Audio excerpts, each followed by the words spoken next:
আসসালামু আলাইকুম।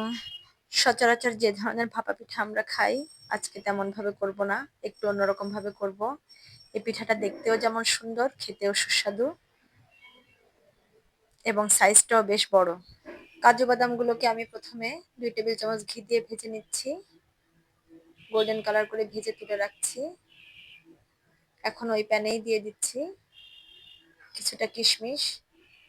এগুলোকে আমি একটু ভেজে তুলে নিব।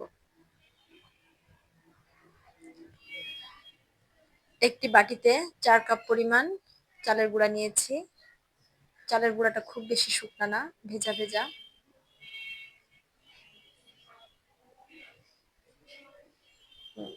এখন দিয়ে দিচ্ছি স্বাদ মতো লবণ,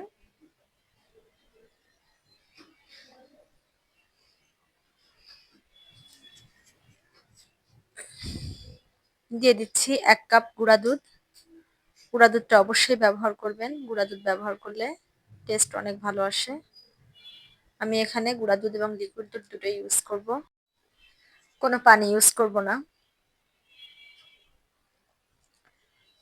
ভালো করে উপকরণগুলোকে মিশিয়ে নিচ্ছি।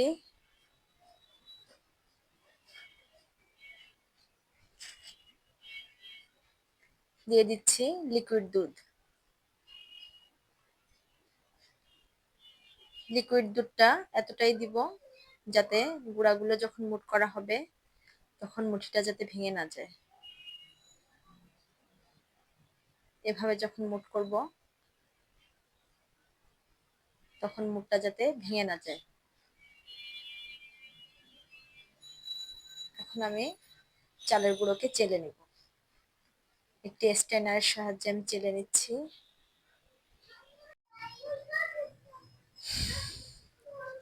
ওই একই স্ট্রেনারের উপর আমি একটি সাদা পাতলা কাপড় দিয়ে এর উপর দিয়ে দিলাম টুটি ফুটি, দিয়ে দিলাম ভেজে রাখা বাদামগুলো এবং কিশমিশগুলা, দিয়ে দিচ্ছি খেজুর কুচি। এখন দিয়ে দিচ্ছি চালের গুঁড়া,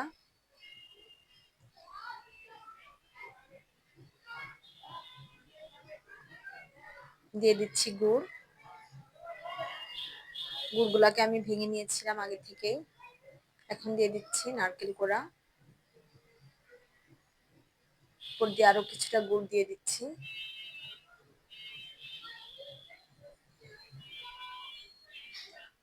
উপরে দিচ্ছি আরো কিছুটা চালের গুঁড়ো।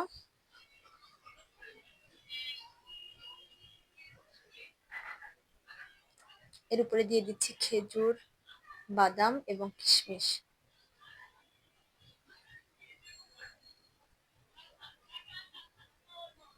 আবারও কিছুটা চালের গুঁড়া দিব। আলতো করে চেপে দিচ্ছি, খুব বেশি জোরে চাপা যাবে না, যেহেতু অনেক বড় পিঠা তাই সিদ্ধ হতে সময় লাগবে, এর জন্য আলতো করে চেপে দিতে হবে।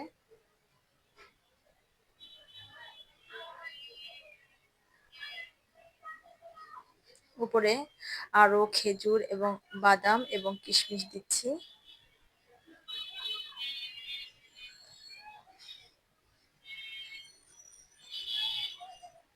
আরো কিছুটা টুটি ফুটি দিয়ে দিচ্ছি, এটা দেখার সৌন্দর্যের জন্য।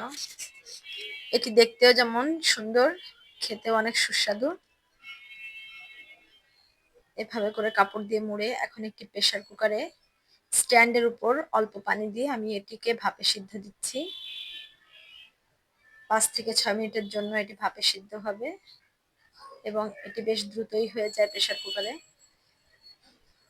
খুব অল্প পানিতে সিদ্ধ করা যায়।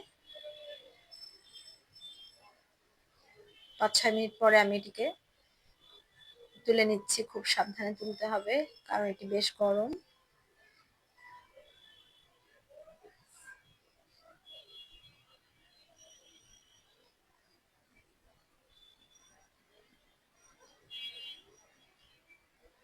দেখুন কতটা সুন্দর হয়েছে। শীতের সকালে এভাবে ভাপা পিঠা বানিয়ে পরিবারের সবাই মিলে এনজয় করবেন। একটি ভাপা পিঠাতেই ৩-৪ জন মানুষের খুব ভালো করে হয়ে যাবে।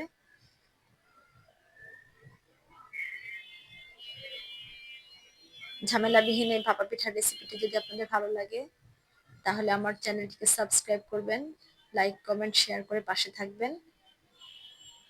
সবাই ভালো থাকবেন। সবার সুস্থতা কামনা করে আবার দেখা হবে অন্য ভিডিওতে। আসসালামু আলাইকুম।